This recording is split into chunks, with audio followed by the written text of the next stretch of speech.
tell me a little bit, how did you end up at Plattsburgh? What? It's a funny story. Actually, I didn't know about Plattsburgh. I grew up in Sault Ste. Marie, which is a small little town in the Midwest. It's actually northern Ontario, which is kind of the hub of the Great Lakes. Didn't know a lot about this area of the world, so to speak, because like I said, we came from a very small town. I was being recruited to two different schools. One was Cornell University, and one was Lake Superior State. Things kind of, they progressed with those two schools, and then I think what happened was the coach or the assistant coach at Lake Superior State back in the time was Doug Kakarevich. Okay, you remember the name. Yeah. Ended up here at Plattsburgh. Well, this whole kind of recruiting process was going on, and the assistant coach were very heavily involved in the recruiting process.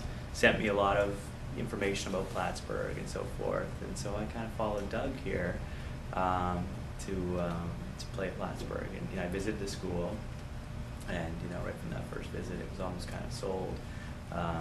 Watching into the rink and the dressing room, and it showed you around the community and so forth, and it was a great experience. Yeah. I would say my fondest memory is definitely 1987 when we won the national championship in the field house here. Yeah. The amount of people that turned out for that. It really was, I think, kind of a galvanizing event for the whole community of Plattsburgh. Yes. And it's funny because I drove when we drove in today, and it's been 23 years since I've been back. So we drove in today, and we drove to one of the places where we celebrated afterwards. And I was showing my kids, that this whole street when we won that was covered with people, and they were so excited. And that was, I would say, that's probably my fondest memory. Because we had been to the Final Four, as you know, played against your teams, 3 consecutive years, and so to finally win it, was a great memory. What I would say, what I miss the most though is probably the camaraderie and the teammates.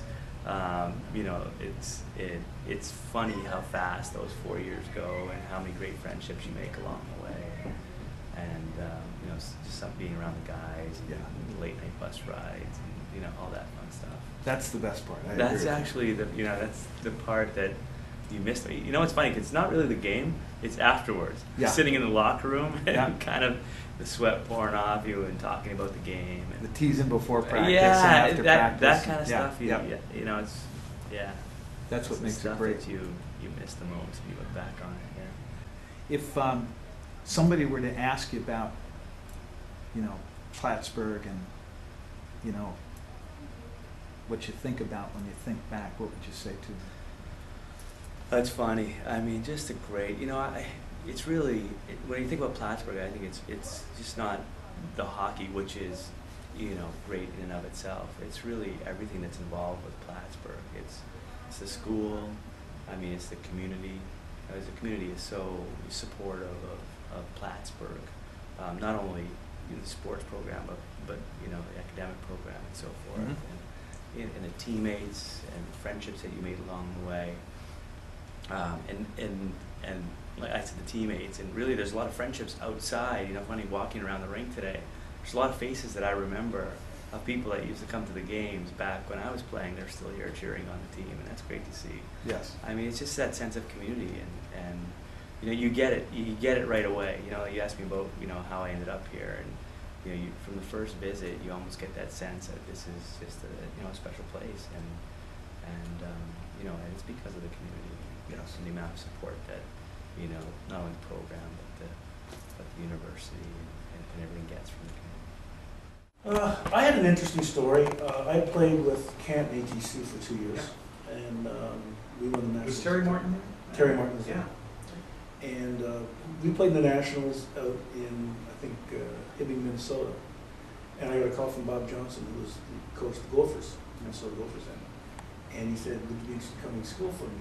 And I said, I don't know who you are, actually. So then I realized who he was because I was watching his team on TV the week before. So I thought I'd like to go there, and went out and had the nice tour and all that. And at that time, there was more scholarships offered than now. and they had 3 players, Mike Eves, Mike Meeker, and I think his son, Mike Johnson. And he told me they were going to go pro. They had lots of scholarships available. So I got a call in August saying none of those guys went pro, and this week the scholarships got reduced to 22 from 25, or whatever it was. And I had nowhere to go to school. So I phoned Lou Frigon and told Lou that I was looking for a place to play. Either did he know of any, or is there any availability in Plattsburgh? And he said, yeah. He said, if you're interested, because he had talked to me earlier about coming to Plattsburgh. And I said, I would be. He said, well, could you come down? I said, sure. He said, when? I said, how about tomorrow? So I drove down the next morning and we met, toured the campus, which I was familiar with anyway. And within that one day, I got myself set up and enrolled. And he told me that from scouting at RPI, where he was before, he used to keep back a couple spots because he knew a lot of coaches that over-recruit and disappoint kids in August. And he said, I always had 1 or 2 hanging around for something like this, and that's why I'm there. Yes. I ran into somebody on campus that I just couldn't leave, and Plattsburgh had started a football program, and I played baseball and went out for the football team, and the rest is history. I had a great career here and really thoroughly enjoyed it. Played 2 years of club and our first 2 years of varsity. Yeah. And that was a thrill, playing the first game our varsity career against St. Lawrence University, ranked number 3 in Division III in the East. And here's our first year, and we played at Bailey Avenue, Peter, old Bailey Avenue under the lights, and the place was packed. It was, Plattsburgh was ready to play football at that time.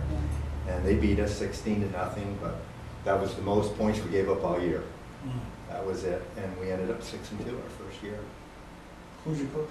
Coach Roger Kashani, part-time coach. Wasn't a full-time football coach. He had a part-time assistants, and every year we had a couple of different assistants, so that kind of made things difficult. But Coach Kashani knew what he was talking about. He knew how to coach football, and he did a good job.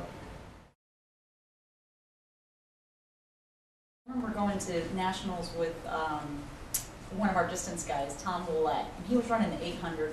And when you go to track nationals, you're there for a week because you have to go to trials on one day, and then it might be semifinals and then finals. So the meets spread out over a week.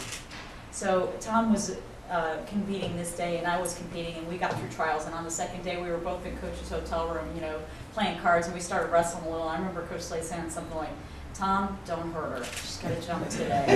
And and that was that. So then we behaved the rest of the week, and that was a particularly good meet for me. That was the last time I made nationals. I jumped and I made my best mark, which is what you always want to do when you go to nationals. Yeah. And I got second place that time, and the person that I lost to was somebody that she jumped a foot further than me. It was not something that I thought I was ever going to achieve anyway, so in my heart and in my mind, that was... You knew you hit it.